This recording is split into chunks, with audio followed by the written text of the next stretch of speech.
ಜೀವನ ಎನ್ನುವುದು ಯಾವಾಗಲೂ ಕೂಡ ನಾವು ಅಂದುಕೊಂಡಂತೆ ಬರುವುದೇ ಇಲ್ಲ.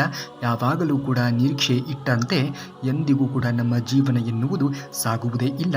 ಪರಮಾತ್ಮ ಶ್ರೀಕೃಷ್ಣನು ಯಾವ ರೀತಿಯಾಗಿ ಅನುಸರಿಸುತ್ತಾನೆಯೋ ಆ ರೀತಿಯಾಗಿರುವಂತಹ ಮಾರ್ಗಕ್ಕೆ ಅನುಗುಣವಾಗಿ ನಮ್ಮ ಜೀವನ ಎನ್ನುವುದು ಮುಂದುವರಿಯುವುದು.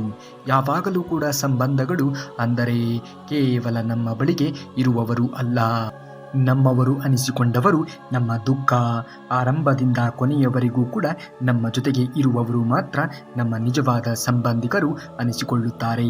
ನೆನಪಿನಲ್ಲಿ ಇಟ್ಟುಕೊಳ್ಳಬೇಕು, ಸುಖದ ಸಮಯದಲ್ಲಿ ನಿಮ್ಮ ಜೊತೆಗೆ ಯಾರು ಸೇರಿಸಿಕೊಳ್ಳುತ್ತಾರೆಯೋ ಅವರು ಯಾರು ಎಂದರೆ ಅವರು ನೀವು ಇಷ್ಟಪಡುವವರು ಮಾತ್ರ. ಆದರೆ ಯಾರು ದುಃಖದ ಸಮಯದಲ್ಲಿಯೂ ಕೂಡ ಸಮಸ್ಯೆಯಲ್ಲಿ, ನೋವಲ್ಲಿ, ಒಂಟಿತನದಲ್ಲಿ ನಿನ್ನ ಜೊತೆಗೆ ನಿಲ್ಲುತ್ತಾರೆಯೋ ಅವರು ನಿಮ್ಮನ್ನ ಇಷ್ಟಪಡುವವರು. ಹಾಗಾಗಿ ಅಂಥವರನ್ನ ಎಂದಿಗೂ ಕೂಡ ಜೀವನದಲ್ಲಿ ಕಳೆದುಕೊಳ್ಳುವುದಕ್ಕೆ ಹೋಗಲೇಬೇಡಿ. ಈಗ ಯಾರನ್ನೂ ಕೂಡ ನಿಮ್ಮವರು ಮತ್ತು ಪರಕೀಯರನ್ನಾಗಿ ಮಾಡಿಕೊಳ್ಳಬೇಕು ಅನ್ನುವಂತಹ ಆಯ್ಕೆ ನಿಮ್ಮದೇ ಆಗಿರುತ್ತದೆ. ಬದಲಾವಣೆ ಹೊಂದಿಕೊಳ್ಳುವಂತಹ ಸಾಮರ್ಥ್ಯವೇ ಬುದ್ಧಿವಂತಿಕೆ. ಯಾರು ಎಷ್ಟು ಬೇಗ ಹೊಸ ಪರಿಸ್ಥಿತಿಗಳಿಗೆ ಒಗ್ಗುತ್ತಾರೆಯೋ ಅಷ್ಟು ಯಶಸ್ಸು ಎನ್ನುವುದು ನಿಮ್ಮದಾಗುತ್ತಾ ಸಾಗುತ್ತದೆ ಎನ್ನುವುದನ್ನು ಮರೆಯಲೇಬೇಡಿ. ಬದಲಾವಣೆ ಎನ್ನುವುದು ಈ ಜಗತ್ತಿನ ನಿಯಮವಾಗಿದೆ. ಬದಲಾವಣೆಗಳಿಗೆ ಅನುಗುಣವಾಗಿ ನಿಮ್ಮ ಜೀವನವನ್ನು ನಿರ್ವಹಿಸುವುದನ್ನು ಮನುಷ್ಯನಾದವನು ಕಲಿತುಕೊಳ್ಳಬೇಕು. ಅಂದಾಗ ಮಾತ್ರ ಬದುಕಿನಲ್ಲಿ ಯಶಸ್ಸನ್ನು ಕಾಣುವುದಕ್ಕೆ ಸಾಧ್ಯವಾಗುವುದು. ನೀವು ಯಾರಿಗೆ ಏನನ್ನ ಕೊಡುತ್ತೀರಿಯೋ ಅದನ್ನೇ ಪಡೆಯುತ್ತೀರಿ. ಸಮುದ್ರ ತನ್ನ ನೀರನ್ನು ಮೋಡಗಳಿಗೆ ನೀಡುತ್ತದೆ. ಮೋಡಗಳು ಮಳೆಯನ್ನಾಗಿ ಸುರಿದು ನದಿಯಾಗಿ ಹರಿದು ಪುನಃ ಸಮುದ್ರಕ್ಕೆ ಸೇರುತ್ತದೆ. ಅದೇ ರೀತಿಯಾಗಿ ನೀವು ಇತರರಿಗೆ ಏನನ್ನ ಕೊಡುತ್ತೀರಿಯೋ, ಇತರರಿಗೆ ಏನನ್ನ ಬಯಸುತ್ತೀರಿಯೋ ಅದೇ ರೀತಿಯಾಗಿರುವಂತಹ ವ್ಯತಿರಿಕ್ತವಾಗಿರುವಂತಹ ಪರಿಣಾಮ ನಿಮ್ಮ ಜೀವನದಲ್ಲಿ ನೀವು ಅನುಭವಿಸಬೇಕಾಗುತ್ತದೆ. ಅರ್ಥಾತ್ ಇತರರಿಗೆ ಒಳ್ಳೆಯದನ್ನು ಬಗೆದಾಗ, ಇತರರಿಗೆ ಒಳ್ಳೆಯದನ್ನು ಮಾಡಿದಾಗ ದೇವರು ನಿಮಗೂ ಕೂಡ ಒಳ್ಳೆಯದನ್ನು ಬಗೆಯುವಂಥವರನ್ನ, ದೇವರು ನಿಮಗೂ ಕೂಡ ಒಳ್ಳೆಯದನ್ನು ಮಾಡುವಂಥವರನ್ನ ಸೃಷ್ಟಿ ಮಾಡಿರುತ್ತಾನೆ. ಹಾಗಾಗಿ ಜೀವನದಲ್ಲಿ ಏನೇ ಮಾಡಿದರೂ ಕೂಡ ಒಳ್ಳೆಯದನ್ನೇ ಮಾಡಿ, ಒಳ್ಳೆಯದನ್ನೇ ಬಯಸಿ. ಆಗ ನಿಮ್ಮ ಜೀವನವೂ ಕೂಡ ಒಳ್ಳೆಯದನ್ನೇ ಬಗೆಯುವಂಥವರನ್ನ ದೇವರು ಸೃಷ್ಟಿ ಮಾಡುತ್ತಾನೆ. ನೀರಿನಲ್ಲಿ ಶುದ್ಧ ನೀರು ತೆಗೆಯುವುದು ಸ್ವಲ್ಪ ಕಷ್ಟ. ಸ್ವಲ್ಪ ತಾಳ್ಮೆ ವಹಿಸಿದರೆ ಕೆಸರು ಆಡಿ ನಿಂತು ಶುದ್ಧ ನೀರು ಎನ್ನುವುದು ಹೊರ ಬಂದೇ ಬರುತ್ತದೆ. ಅದೇ ರೀತಿಯಾಗಿ ನಮ್ಮ ಜೀವನದಲ್ಲಿಯೂ ಕೂಡ ಪ್ರತಿಯೊಂದು ಸಮಸ್ಯೆಗಳು, ಪ್ರತಿಯೊಂದು ನೋವುಗಳಿಗೂ ಕೂಡ ಅದರದ್ದೇ ಆಗಿರುವಂತಹ ಸಮಯವನ್ನು ತೆಗೆದುಕೊಳ್ಳುತ್ತದೆ. ಸ್ವಲ್ಪ ತಾಳ್ಮೆಯನ್ನು ತೆಗೆದುಕೊಂಡು ಕಾದು ನೋಡಿದಾಗ ಎಲ್ಲದಕ್ಕೂ ಕೂಡ ಪರಿಹಾರ ಎನ್ನುವುದು ಸಿಕ್ಕೇ ಸಿಗುತ್ತದೆ. ಜೀವನದಲ್ಲಿ ತೊಂದರೆಗಳು, ಸಮಸ್ಯೆಗಳು ಬಂದಿದೆ ಎಂದು ಎಂದಿಗೂ ಕೂಡ ಹತಾಶೆಗೆ ಒಳಗಾಗಬೇಡಿ. ನೋವಿನಲ್ಲೇ ಕಾಲವನ್ನು ಕಳೆಯುವುದಕ್ಕೆ ಹೋಗಬೇಡಿ. ಯಾವಾಗಲೂ ಕೂಡ ಚಿಂತೆಗೆ ಒಳಗಾಗಿ ಕೂರುವುದಕ್ಕೆ ಕೂಡ ಹೋಗಲೇಬೇಡಿ. ಸ್ವಲ್ಪ ತಾಳ್ಮೆಯನ್ನು ವಹಿಸಿ ನಿಮ್ಮ ಪಾಡಿಗೆ ನೀವು ಇದ್ದು ಬಿಡಿ. ಆ ಸಮಸ್ಯೆಗೆ ಪರಿಹಾರವನ್ನು ದೇವರು ಕ್ರಮೇಣವಾಗಿ ಕೊಟ್ಟೇ ಕೊಡುತ್ತಾನೆ. ನಿಮಗೆ ಕಷ್ಟಗಳು, ಅವಮಾನಗಳು ಎದುರಾಗುವಾಗ ಸ್ವಲ್ಪ ತಾಳ್ಮೆಯನ್ನು ವಹಿಸಿದರೆ ಮಾತ್ರ ನಮ್ಮ ಕಷ್ಟಗಳು, ಅವಮಾನಗಳು ತಿಳಿಯಾಗಿ ಒಳ್ಳೆಯ ಕಾಲ ಎನ್ನುವುದು ನಮ್ಮ ಜೀವನದಲ್ಲಿ ಬಂದೇ ಬರುತ್ತದೆ ಎನ್ನುವಂತಹ ಸತ್ಯವನ್ನು ಅರಿತು ಮನುಷ್ಯನಾದವನು ಜೀವನವನ್ನು ನಿರ್ವಹಿಸಬೇಕು. ಏಕೆಂದರೆ ಪ್ರತಿಯೊಂದಕ್ಕೂ ಕೂಡ ಅದರದ್ದೇ ಆಗಿರುವಂತಹ ಸಮಯವನ್ನು ತೆಗೆದುಕೊಳ್ಳುತ್ತದೆ. ಹಾಗಾಗಿ ಏನೋ ಸಂಕಟ, ಏನೋ ನೋವು, ಏನೋ ಅವಮಾನ ಆಗಿದೆ ಎಂದು ಎಂದಿಗೂ ಕೂಡ ಹತಾಶೆಗೆ ಒಳಗಾಗುವುದು ಬೇಡವೇ ಬೇಡ. ಎಲ್ಲದಕ್ಕೂ ಕೂಡ ಕಾಲ ಎನ್ನುವುದು ಕೂಡಿ ಬರಲೇಬೇಕು. ಸಮಯ ಸಂದರ್ಭಕ್ಕೆ ಅನುಗುಣವಾಗಿ ನಿಮ್ಮ ಜೀವನದಲ್ಲಿ ಯಾವುದನ್ನು ಕರುಣಿಸಬೇಕು, ಯಾವುದನ್ನು ಕರುಣಿಸಬಾರದು ಎನ್ನುವುದು ಮೇಲೆ ಕುಳಿತಿರುವಂತಹ ಶ್ರೀಕೃಷ್ಣ ಪರಮಾತ್ಮನಿಗೆ ತುಂಬ ಚೆನ್ನಾಗಿ ತಿಳಿದಿದೆ. ಹಾಗಾಗಿ ಎಲ್ಲದಕ್ಕೂ ಕೂಡ ಕಾಲದ ಮೇಲೆ ಅವಲಂಬಿತವಾಗಿ ಜೀವನವನ್ನು ನಿರ್ವಹಿಸಿ. ಆಗುವುದೆಲ್ಲ ಒಳ್ಳೆಯದೇ ಆಗುತ್ತದೆ. ಕೇವಲ ಒಳ್ಳೆಯದನ್ನು ಯೋಚನೆ ಮಾಡಿ. ಖಂಡಿತವಾಗಿಯೂ ಕೂಡ ನೀವು ಅಂದುಕೊಂಡಂತಹ ಕೆಲಸದಲ್ಲಿ, ಅಂದುಕೊಂಡ ರೀತಿಯಲ್ಲಿ ಗೆಲುವನ್ನು ಸಾಧಿಸಿಯೇ ಸಾಧಿಸುತ್ತೀರಾ. ಒಳ್ಳೆಯವರಿಗೆ ಆಗಿರುವಂತಹ ಮೋಸಕ್ಕೆ ಭಗವಂತನೇ ತಕ್ಕ ರೀತಿಯಾಗಿರುವಂತಹ ಉತ್ತರವನ್ನು ಒಂದಲ್ಲ ಒಂದು ಸಮಯದಲ್ಲಿ ಕೊಟ್ಟೇ ಕೊಡುತ್ತಾನೆ. ನೀವು ಕೇವಲ ಕಾದು ನೋಡಬೇಕು ಅಷ್ಟೇ. ಯಾವುದೇ ಕಾರಣಕ್ಕೂ ಕೂಡ ಇತರರಿಗೆ ಕೆಡಕನ್ನು ಬಯಸಿ ವ್ಯಕ್ತಿ ಉದ್ಧಾರ ಆಗಿರುವುದಕ್ಕೆ ಸಾಧ್ಯವೇ ಇಲ್ಲ. ಇತರರಿಗೆ ಕೆಡಕನ್ನು ಬಯಸಿದಾಗ ನಿಮಗೂ ಕೂಡ ಕೆಡಕನ್ನು ಬಯಸುವಂಥವರನ್ನು ದೇವರು ಸೃಷ್ಟಿ ಮಾಡಿರುತ್ತಾನೆ. ಅರ್ಥಾತ್ ಯಾರಿಗೆ ಏನನ್ನ ಬಗೆಯುತ್ತೀರಿಯೋ, ಯಾರಿಗೆ ಏನನ್ನ ಕರುಣಿಸುತ್ತೀರಿಯೋ, ಅದೇ ನಿಮ್ಮ ಜೀವನದಲ್ಲಿಯೂ ಕೂಡ ಬಗೆಯುವಂಥವರನ್ನ, ಕರುಣಿಸುವಂಥವರನ್ನ ದೇವರು ಶ್ರೀಕೃಷ್ಣ ಪರಮಾತ್ಮನು ಸೃಷ್ಟಿ ಮಾಡಿರುತ್ತಾನೆ. ಪ್ರತಿಯೊಬ್ಬ ವ್ಯಕ್ತಿಯ ಜೀವನದಲ್ಲಿಯೂ ಕೂಡ ದೇವರನ್ನ ಹೊರತುಪಡಿಸಿ ಈ ಜಗತ್ತಿನಲ್ಲಿ ಯಾರೂ ಕೂಡ ತನ್ನವರಲ್ಲ ಎನ್ನುವಂತಹ ಪೂರ್ಣ ಪ್ರಮಾಣದ ಹೃದಯದಿಂದ ಭಾಸವಾಗಿರುವಂತಹ ಸಮಯವೊಂದೇ ಆಗಿರುತ್ತದೆ. ಜೀವನದಲ್ಲಿ ಯಾರೂ ಕೂಡ ಇಲ್ಲಿ ನಮ್ಮವರಾಗುವುದಕ್ಕೆ ಸಾಧ್ಯವೇ ಇಲ್ಲ. ನಾವು ಬಂದಿರುವುದೇ ಒಬ್ಬಂಟಿಯಾಗಿ, ನಾವು ಹೋಗುವುದು ಕೂಡ ಒಬ್ಬಂಟಿಯಾಗಿ ಅಂದ ಮೇಲೆ ಇಲ್ಲಿ ಸಂಬಂಧಗಳು ಅನಿಸಿಕೊಂಡವರು ಹೇಗೆ ತಾನೇ ನಮ್ಮ ಬಳಿಗೆ ಇರುವುದಕ್ಕೆ ಸಾಧ್ಯವಾದೀತು ಹೇಳಿ? ಯಾರ ಮೇಲೆಯೂ ಕೂಡ ಅತಿಯಾದ ಅವಲಂಬನೆ ಎನ್ನುವುದು ಯಾರಿಗೂ ಕೂಡ ಒಳ್ಳೆಯದು ಅಲ್ಲವೇ ಅಲ್ಲ. ಹಾಗಾಗಿ ಜೀವನದಲ್ಲಿ ಒಳ್ಳೆಯ ಕಾರ್ಯಗಳನ್ನು ಮಾಡಿ, ಆದರೆ ಒಳ್ಳೆಯದನ್ನು ಬಯಸಿ, ಅದನ್ನು ಹೊರತುಪಡಿಸಿ ಎಂದಿಗೂ ಕೂಡ ಕೆಟ್ಟದ್ದನ್ನು ಬಯಸುವುದಕ್ಕೆ ಹೋಗಲೇಬೇಡಿ. ಅದು ಖಂಡಿತವಾಗಿಯೂ ಕೂಡ ನಿಮಗೆ ಒಂದಲ್ಲ ಒಂದು ದಿನ ಕೆಟ್ಟದ್ದರ ಪರಿಣಾಮವನ್ನು ನಿಮಗೆ ಅನುಭವಿಸುವ ಹಾಗೆ ಮಾಡುತ್ತದೆ. ಸುಮ್ಮನೆ ಕುಳಿತವರು ಹೆಜ್ಜೆ ಗುರುತುಗಳನ್ನು ಮೂಡಿಸಲು ಸಾಧ್ಯವೇ ಆದೀತೆ? ಹೆಜ್ಜೆ ಗುರುತುಗಳನ್ನು ನಾವು ಮೂಡಿಸಬೇಕು ಅಂದರೆ ಎದ್ದು ಓಡಾಡುವುದನ್ನು ಕಲಿತುಕೊಳ್ಳಬೇಕು ಅಲ್ಲವೇ? ಅದೇ ರೀತಿಯಾಗಿ ಜೀವನದಲ್ಲಿ ನಾವು ಯಾವ ರೀತಿಯಾಗಿ ಬೆಳವಣಿಗೆಯನ್ನು ಹೊಂದಬೇಕು ಅಥವಾ ನಮ್ಮ ಕನಸುಗಳು ಯಾವ ರೀತಿಯಾಗಿ ದೊಡ್ಡದಾಗಿ ಇರುತ್ತದೆಯೋ ಅದಕ್ಕೆ ತಕ್ಕ ರೀತಿಯ ಪರಿಶ್ರಮ ಎನ್ನುವುದು ಕೂಡ ದೊಡ್ಡದಾಗಿ ವಹಿಸಿದಾಗ ಮಾತ್ರ ಜೀವನದಲ್ಲಿ ನಾವು ಅಂದುಕೊಂಡಂತಹ ಗುರಿಯನ್ನು ತಲುಪುವುದಕ್ಕೆ ಸಾಧ್ಯವಾಗುವುದು.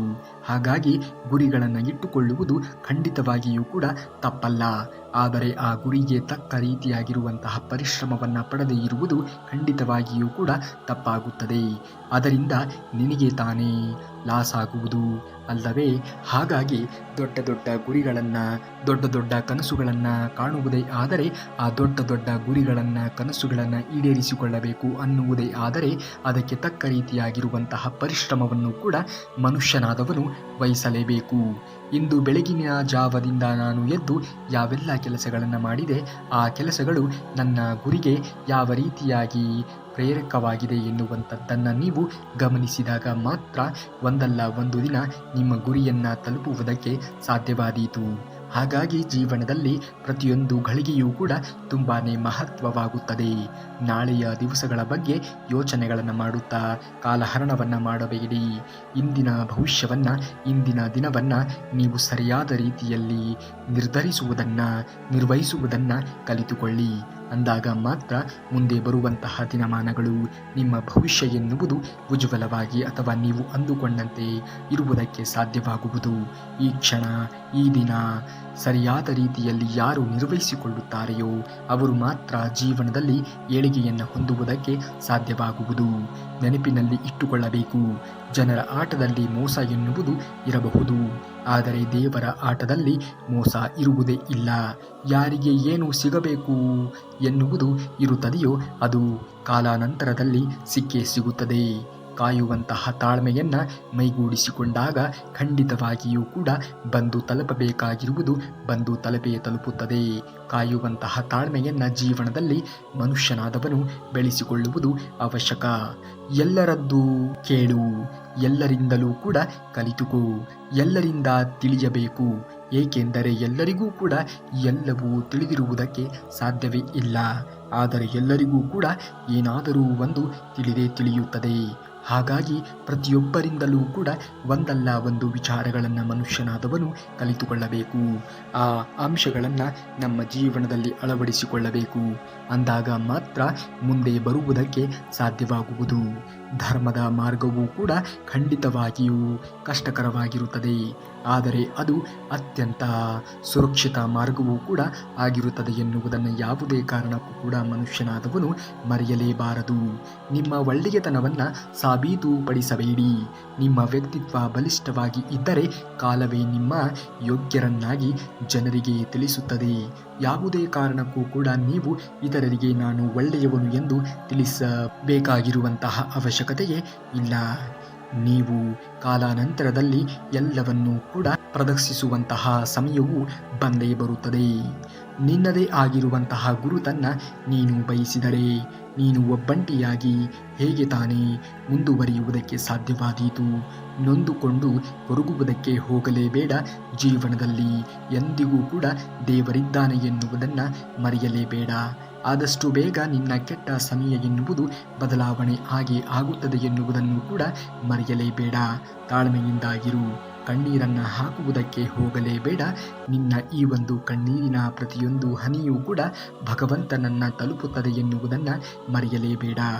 ದುಃಖದ ದಿನಗಳು ಉರುಳಿ ಹೋಗುತ್ತವೆ ಎನ್ನುವುದನ್ನು ಕೂಡ ಮರೆಯಲೇಬೇಡ. ಖಂಡಿತವಾಗಿಯೂ ಕೂಡ ಹಗಲು ಬಂದ ಮೇಲೆ ಕತ್ತಲೆ ಎನ್ನುವುದು ಬಂದೇ ಬರುತ್ತದೆ. ಕತ್ತಲೆ ಕಳೆದ ನಂತರದಲ್ಲಿ ಹಗಲು ಎನ್ನುವುದು ಬಂದೇ ಬರುತ್ತದೆ. ಕೇವಲ ಕಾಯುವಂತಹ ತಾಳ್ಮೆ ಮನುಷ್ಯನಲ್ಲಿ ಇದ್ದಾಗ ಎಲ್ಲವೂ ಕೂಡ ಸರಿ ಹೊಂದುತ್ತದೆ. ಇಂದು ಯಾರು ನಿನ್ನನ್ನು ನೋಡಿ ನಕ್ಕಿದ್ದಾರೆಯೋ ನಾಳೆ ಅವರೇ ನೆಟ್ಟ ಕಣ್ಣಿನಿಂದ ನಿನ್ನನ್ನು ನೋಡುತ್ತಾ ಇರುತ್ತಾರೆ. ಯಾರ ಬಗ್ಗೆಯೂ ಕೂಡ ತಲೆಯನ್ನು ಕೆಡಿಸಿಕೊಳ್ಳುವುದಕ್ಕೆ ಹೋಗಲೇಬೇಡ. ಯಾರೇ ಹೇಗೆ ನೋಡಲಿ, ಯಾರೇ ಏನೇ ಮಾಡಲಿ, ನೀನು ಮಾತ್ರ ನಿನ್ನ ಕೆಲಸವನ್ನು ಮಾಡಬೇಕು. ಯಾರೇ ಟೀಕಿಸಲಿ, ಯಾರೇ ಅವಹೇಳನಕಾರಿಯಾಗಿ ನಿನ್ನನ್ನು ತುಚ್ಛವಾಗಿ ಮಾತನಾಡಲಿ, ಚಿಂತೆಯನ್ನು ಮಾಡುವುದಕ್ಕೆ ಹೋಗಲೇಬೇಡ. ಸಮಯ ಎನ್ನುವುದು ಒಂದಿದೆ, ಕಾಲ ಎನ್ನುವುದು ಒಂದಿದೆ. ಎಲ್ಲರಿಗೂ ಕೂಡ ಸರಿಯಾದ ಒಂದು ಪಾಠವನ್ನು ಅದು ಕಲಿಸುತ್ತದೆ ಎನ್ನುವುದನ್ನು ಮರೆಯಲೇಬೇಡ. ಚಿಂತಿಸುವುದಕ್ಕೆ ಎಂದಿಗೂ ಕೂಡ ಜೀವನದಲ್ಲಿ ಹೋಗಬೇಡ. ನಿನ್ನ ಕರ್ತವ್ಯವನ್ನು ನೀನು ಸರಿಯಾದ ರೀತಿಯಲ್ಲಿ ನಿರ್ವಹಿಸುವುದನ್ನು ಕಲಿತುಕೋ. ಹೆಜ್ಜೆಗಳು ದಾರಿ ತೋರಿಸಿದರೆ ಕಷ್ಟಗಳು ಗುರಿಯನ್ನು ಮುಟ್ಟಿಸುತ್ತವೆ. ಹಾಗಾಗಿ ಜೀವನದಲ್ಲಿ ಕಷ್ಟಗಳು ಬರುವುದೇ ನಮಗೆ ಒಳ್ಳೆಯ ಸಂದೇಶವನ್ನು ಕೊಡುವ ಸಲುವಾಗಿ. ಒಳ್ಳೆಯ ದಿನಗಳು ಬಂದೇ ಬರುತ್ತದೆ. ಯಾವಾಗಲೂ ಕೂಡ ಸತ್ಯ, ಧರ್ಮ, ನಿಷ್ಠೆ, ಪ್ರಾಮಾಣಿಕತೆಯ ದಾರಿಯಲ್ಲಿ ಮುಂದುವರಿಯುವುದನ್ನು ಮನುಷ್ಯನಾದವನು ಕಲಿತುಕೊಳ್ಳಬೇಕು. ಅಂದಾಗ ಮಾತ್ರ ಮನುಷ್ಯ ಜೀವನದಲ್ಲಿ ಏಳಿಗೆಯನ್ನು ಹೊಂದುವುದಕ್ಕೆ ಸಾಧ್ಯವಾಗುವುದು. ಸತ್ಯದ ದಾರಿಯಲ್ಲಿ ನಡೆಯುವವರಿಗೆ ಅಡ್ಡಿ ಆತಂಕಗಳು, ಸಮಸ್ಯೆಗಳು ಅವಶ್ಯಕವಾಗಿ ಬಂದೇ ಬರುತ್ತದೆ. ಆದರೆ ಪರಮಾತ್ಮನು ಅವರ ಜೀವನದ ಡೋಣಿಗಳನ್ನು ಎಂದಿಗೂ ಕೂಡ ಮುಳುಗುವುದಕ್ಕೆ ಬಿಡುವುದೇ ಇಲ್ಲ.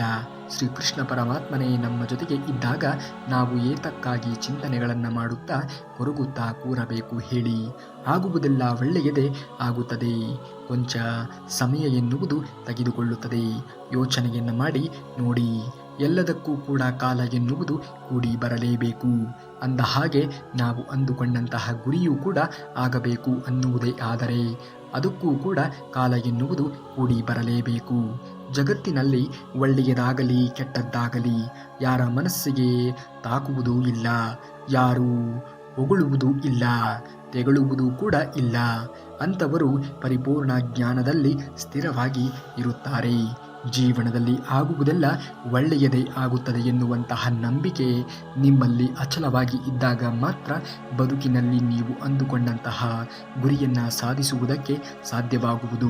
ಅಗತ್ಯವಿದ್ದಾಗ ಮಾತ್ರ ನೆನಪಿಸಿಕೊಳ್ಳುವುದು ಮಾನವನ ಸಹಜ ಗುಣ. ಅದಕ್ಕಾಗಿ ಬೇಸರವನ್ನು ಪಡುವುದಕ್ಕೆ ಹೋಗಲೇಬೇಡಿ. ಕತ್ತಲು ಆವರಿಸಿದಾಗ ಮಾತ್ರವೇ ನಮಗೆ ಮೇಣದ ಬತ್ತಿ ಎನ್ನುವುದು ಬೇಕಾಗುತ್ತದೆ. ಹಾಗಾಗಿ ಅದರ ಬಗ್ಗೆ ಎಂದಿಗೂ ಕೂಡ ನೀವು ಯೋಚನೆಗಳನ್ನು ಮಾಡುವುದಕ್ಕೆ ಹೋಗಲೇಬೇಡಿ. ಖಂಡಿತವಾಗಿಯೂ ಕೂಡ ಆದರೆ ಒಳ್ಳೆಯದನ್ನು ಮಾಡಿ, ಒಳ್ಳೆಯದನ್ನು ಬಯಸಿ, ಅದನ್ನು ಹೊರತುಪಡಿಸಿ ಎಂದಿಗೂ ಕೂಡ ಯಾರಿಗೂ ಕೆಟ್ಟದ್ದನ್ನು ಬಗೆಯುವುದಕ್ಕೆ ಹೋಗಲೇಬೇಡಿ.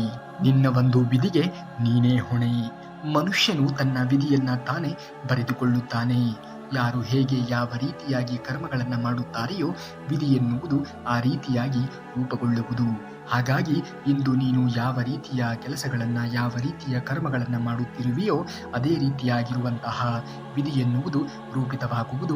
ಅದೇ ರೀತಿಯಾಗಿರುವಂತಹ ನಿನ್ನ ಹಣೆಬರಹವೂ ಕೂಡ ರೂಪಿತವಾಗುವುದು. ನಿನ್ನ ಭವಿಷ್ಯವೂ ಕೂಡ ನಿರ್ಧರಿಸಲ್ಪಡುತ್ತದೆ. ಹಾಗಾಗಿ ಇಂದು ಮಾಡುತ್ತಿರುವಂತಹ ಕರ್ಮಗಳನ್ನು ಸರಿಯಾದ ರೀತಿಯಲ್ಲಿ ನಿರ್ವಹಿಸುವುದನ್ನು ಕಲಿತುಕೋ. ಇಂದು ಮಾಡುತ್ತಿರುವಂತಹ ಕರ್ಮಗಳನ್ನು ಸರಿಯಾದ ರೀತಿಯಲ್ಲಿ ಮಾಡುವುದನ್ನು ಮನುಷ್ಯನಾದವನು ಕಲಿತುಕೊಳ್ಳಬೇಕು. ಅಂದಾಗ ಮಾತ್ರ ಏಳಿಗೆಯನ್ನು ಹೊಂದುವುದಕ್ಕೆ, ತಾನು ಅಂದುಕೊಂಡಂತಹ ಗುರಿಯನ್ನು ಸಾಧಿಸುವುದಕ್ಕೆ ಸಾಧ್ಯವಾಗುವುದು. ನಿನ್ನ ಕರ್ತವ್ಯವನ್ನು ನೀನು ಮಾಡುತ್ತಾ ಮುಂದುವರಿಯುವುದನ್ನು ಕಲಿತುಕೊಳ್ಳಬೇಕು. ಯಾರ ಮೇಲೆಯೂ ಕೂಡ ಅತಿಯಾದ ನಂಬಿಕೆಯನ್ನು ಇಡುವುದಕ್ಕೆ ಹೋಗಲೇಬಾರದು. ಯಾರ ಮೇಲೆಯೂ ಕೂಡ ನಂಬಿಕೆಯಾಗಲಿ ವಿಶ್ವಾಸವಾಗಲಿ ಇಟ್ಟಾಗ ಖಂಡಿತವಾಗಿಯೂ ಕೂಡ ನಾವು ಸೋಲನ್ನು ಅನುಭವಿಸಬೇಕಾದಂತಹ ಪ್ರಸಂಗ ಒದಗಿ ಬರಬಹುದು. ನಿಮ್ಮ ಕೆಲಸವನ್ನು ಪ್ರಾಮಾಣಿಕವಾಗಿ ಮಾಡುತ್ತಾ ಮುಂದುವರಿಯಿರಿ. ಫಲಿತಾಂಶವನ್ನು ಶ್ರೀಕೃಷ್ಣ ಪರಮಾತ್ಮನ ಮೇಲೆ ಬಿಟ್ಟು ಬಿಡಿ. ನಿಮಗೆ ಸಾಧ್ಯವಾಗದ್ದನ್ನು ನಿಭಾಯಿಸಲು ಖಂಡಿತವಾಗಿಯೂ ಕೂಡ ಹೋಗಬೇಡಿ. ಯಾವುದು ನಿಮಗೆ ಸಾಧ್ಯವಿರುತ್ತದೆಯೋ ಅದರಲ್ಲಿಯೇ ಮುಂದುವರಿಯಿರಿ. ಖಂಡಿತವಾಗಿಯೂ ಕೂಡ ಅದೇ ಒಂದು ಕೆಲಸದಲ್ಲಿ ಏಳಿಗೆಯನ್ನು ಹೊಂದುತ್ತೀರಾ. ಪ್ರತಿಯೊಂದು ಸಮಸ್ಯೆಗಳಿಗೂ ಕೂಡ ಪ್ರತಿಕ್ರಿಯೆಯನ್ನು ಕೊಡುವಂತಹ ಅಗತ್ಯವೇ ಇರುವುದಿಲ್ಲ. ಕೆಲವೊಮ್ಮೆ ನಾವು ಮೌನವಾಗಿ ಇದ್ದಾಗ, ಶಾಂತವಾಗಿ ಇದ್ದಾಗ ಆ ಪರಿಸ್ಥಿತಿಗಳು ಶಾಂತ ರೀತಿಯಲ್ಲಿ ನಿರ್ವಹಿಸಲ್ಪಡುತ್ತದೆ. ಹಾಗಾಗಿ ಎಂದಿಗೂ ಕೂಡ ಜೀವನದಲ್ಲಿ ಎಲ್ಲವನ್ನ ನಾನು ಎದುರಿಸಬಲ್ಲೆ ಅಥವಾ ಎಲ್ಲದಕ್ಕೂ ಕೂಡ ಉತ್ತರವನ್ನು ಕೊಡಲೇಬೇಕು ಅನ್ನುವಂತಹ ಹತಾಶೆಗೆ, ಅನ್ನುವಂತಹ ಮಹದಾಶೆಗೆ ಒಳಗಾಗಬೇಡಿ. ಕೃಷ್ಣ ಪರಮಾತ್ಮನ ಹತ್ತಿರ ಇರಿ. ನಿಮ್ಮ ಕನಸುಗಳನ್ನು ಈಡೇರಿಸಿಕೊಳ್ಳುವುದಕ್ಕೆ ಆತನು ಸಹಕಾರವನ್ನು ಕೊಟ್ಟೇ ಕೊಡುತ್ತಾನೆ. ಜೀವನ ನಿಧಾನವಾಗಿ ಇದೆ, ಆದರೆ ನಂಬಿರಿ, ಕೃಷ್ಣನು ಎಂದಿಗೂ ಕೂಡ ಉದ್ದೇಶವಿಲ್ಲದೆ ವಿಳಂಬ ಮಾಡುವುದೇ ಇಲ್ಲ. ಶಾಂತವಾಗಿ ಮುಂದುವರಿಯುವುದನ್ನು ಕಲಿತುಕೊಳ್ಳಿ. ನಿಮಗಾಗಿ ಉದ್ದೇಶಿಸುವುದು ಖಂಡಿತವಾಗಿಯೂ ಕೂಡ ನಿಮಗೆ ತಲುಪುತ್ತದೆ ಎನ್ನುವುದನ್ನು ಮರೆಯಲೇಬೇಡಿ. ಯಾವುದರ ಬಗ್ಗೆಯೂ ಕೂಡ ಅತಿಯಾಗಿ ಯೋಚನೆಗಳನ್ನು ಮಾಡುವುದಕ್ಕೆ ಹೋಗಲೇಬೇಡಿ. ಆಗುವುದೆಲ್ಲ ಒಳ್ಳೆಯದೇ ಆಗುತ್ತದೆ. ಶ್ರೀಕೃಷ್ಣ ಪರಮಾತ್ಮನನ್ನು ನಂಬಿ, ಆತನನ್ನು ನಂಬಿದವರು ಎಂದಿಗೂ ಕೂಡ ಜೀವನದಲ್ಲಿ ಸೋತೇ ಇಲ್ಲ ಎನ್ನುವಂತಹ ಸತ್ಯವನ್ನು ಅರಿತು ಜೀವನವನ್ನು ಮಾಡಿ. ಇಲ್ಲಿ ಯಾವುದೂ ಕೂಡ ಶಾಶ್ವತ ಅನ್ನುವುದು ಇಲ್ಲ. ಕೇವಲ ನಿನ್ನ ಆತ್ಮ ಸಾಕ್ಷಿಗೆ ಅನುಗುಣವಾಗಿ ಕೇವಲ ನೀನು ಸದೃಢನಾಗಿ ಇದ್ದಾಗ ಮಾತ್ರ ಅಂದುಕೊಂಡಂತಹ ಗುರಿಯನ್ನು ಸಾಧಿಸುವುದಕ್ಕೆ ಸಾಧ್ಯವಾಗುವುದು. ಇಲ್ಲಿ ನಿನ್ನ ತಪ್ಪುಗಳನ್ನು ಮಾತ್ರ ಲೆಕ್ಕ ಹಾಕುತ್ತಾರೆ. ಚಿಂತಿಸುವುದಕ್ಕೆ ಹೋಗಬೇಡ. ನಾನು ನಿನ್ನ ಒಳ್ಳೆಯತನವನ್ನು ಮಾತ್ರ ಲೆಕ್ಕ ಹಾಕುತ್ತೇನೆ ಎಂದು ಹೇಳುತ್ತಾನೆ ಶ್ರೀಕೃಷ್ಣ ಪರಮಾತ್ಮ. ತಪ್ಪುಗಳನ್ನು ಮಾಡಿದ್ದರೆ ಆ ತಪ್ಪುಗಳನ್ನು ತಿದ್ದಿ ನಡೆಯುವುದನ್ನು ಮನುಷ್ಯನಾದವನು ಕಲಿತುಕೊಳ್ಳಬೇಕು. ಅಂದಾಗ ಮಾತ್ರ ಬದುಕಿನಲ್ಲಿ ಏಳಿಗೆಯನ್ನು ಹೊಂದುವುದಕ್ಕೆ ಸಾಧ್ಯವಾಗುವುದು. ಪ್ರತಿಯೊಂದು ಜೀವರಾಶಿಗಳಲ್ಲಿಯೂ ಕೂಡ, ಪ್ರತಿಯೊಂದು ಮನುಷ್ಯ ಪ್ರಾಣಿಗಳಲ್ಲಿಯೂ ಕೂಡ ಒಂದಲ್ಲ ಒಂದು ರೀತಿಯ ಸಮಸ್ಯೆಗಳು, ಖಿನ್ನತೆಗಳು ಎನ್ನುವುದು ಇದ್ದೇ ಇರುತ್ತದೆ. ಆ ಸಮಸ್ಯೆಗಳನ್ನು, ಆ ಖಿನ್ನತೆಗಳನ್ನು ನಾವು ಎದುರಿಸಿ ಮೆಟ್ಟಿ ನಡೆದಾಗ ಮಾತ್ರ ನಾವು ಬದುಕಿನಲ್ಲಿ ಏಳಿಗೆಯನ್ನು ಹೊಂದುವುದಕ್ಕೆ ಸಾಧ್ಯವಾಗುವುದು. ಆಗುವುದೆಲ್ಲ ಒಳ್ಳೆಯದಕ್ಕೆ ಎನ್ನುವಂತಹ ನಂಬಿಕೆ ಎನ್ನುವುದು ಇರಬೇಕು. ಖಂಡಿತವಾಗಿಯೂ ಕೂಡ ಆಗ ಆಗುತ್ತಿರುವಂತಹ ಅಥವಾ ಆಗಬೇಕಾಗಿರುವಂತಹ ಕೆಲಸ ಹಾಗೆ ಆಗುತ್ತದೆ. ಶ್ರೀಕೃಷ್ಣ ಪರಮಾತ್ಮನ ಮೇಲೆ ನಂಬಿಕೆಯನ್ನು ಇಟ್ಟುಕೊಳ್ಳಿ. ಆತ ಖಂಡಿತವಾಗಿಯೂ ಕೂಡ ನಿಮ್ಮ ಎಲ್ಲ ಕನಸುಗಳಿಗೆ ದಾರಿಯನ್ನು ತೋರಿಸುತ್ತಾನೆ. ದುಃಖಗಳಿಂದ ಮುಕ್ತಿ ಹೊಂದಬೇಕು ಅನ್ನುವುದೇ ಆದರೆ ಕೃಷ್ಣ ಪರಮಾತ್ಮನನ್ನು ನೀವು ಸ್ಮರಣೆ ಮಾಡುವುದನ್ನು ಕಲಿತುಕೊಳ್ಳಬೇಕು. ನಿಮ್ಮ ಜೀವನದಲ್ಲಿ ಎಂತಹ ದುಃಖದ ಪರಿಸ್ಥಿತಿಗಳು ಉದ್ಭವ ಆದರೂ ಕೂಡ ಎಲ್ಲದಕ್ಕೂ ಒಂದು ಕಾಲ ಎನ್ನುವುದು ಬಂದೇ ಬರುತ್ತದೆ. ಎಲ್ಲ ದುಃಖಕ್ಕೂ ಕೂಡ ಅಂತ್ಯ ಎನ್ನುವುದು ಇದ್ದೇ ಇರುತ್ತದೆ ಎನ್ನುವುದನ್ನು ಮರೆಯಲೇಬೇಡಿ. ನಂಬಿಕೆ ಯಾರ ಮೇಲೆಯೂ ಕೂಡ ಅತಿಯಾಗಿ ಇಡಲೇಬೇಡಿ. ನಂಬಿಕೆ ಎನ್ನುವುದು ಅತಿಯಾಗಿ ಇಟ್ಟರೆ ಖಂಡಿತವಾಗಿಯೂ ಕೂಡ ನೀವು ಅದರಿಂದ ಒಳ್ಳೆಯದನ್ನು ಪಡೆಯುವುದಕ್ಕೆ ಸಾಧ್ಯವೇ ಇರದಂತಹ ಪರಿಸ್ಥಿತಿ ನಿರ್ಮಾಣ ಆಗಬಹುದು. ಕೆಟ್ಟದ್ದರ ಬಗ್ಗೆ ಯೋಚನೆಗಳನ್ನು ಮಾಡುವುದಕ್ಕೆ ಹೋಗಲೇಬೇಡಿ. ಜೀವನ ಎನ್ನುವುದು ನಾವು ಅಂದುಕೊಂಡಂತೆ ಇರುವುದೇ ಇಲ್ಲ. ಜೀವನ ಎನ್ನುವುದು ಅನಿರೀಕ್ಷಿತವಾದದ್ದು. ಯಾವಾಗ ಹೇಗೆ ಬದಲಾವಣೆಯನ್ನು ಹೊಂದುತ್ತದೆ ಎನ್ನುವುದನ್ನು ಯಾರೂ ಕೂಡ ಊಹೆ ಮಾಡುವುದಕ್ಕೆ ಸಾಧ್ಯವೇ ಇಲ್ಲ.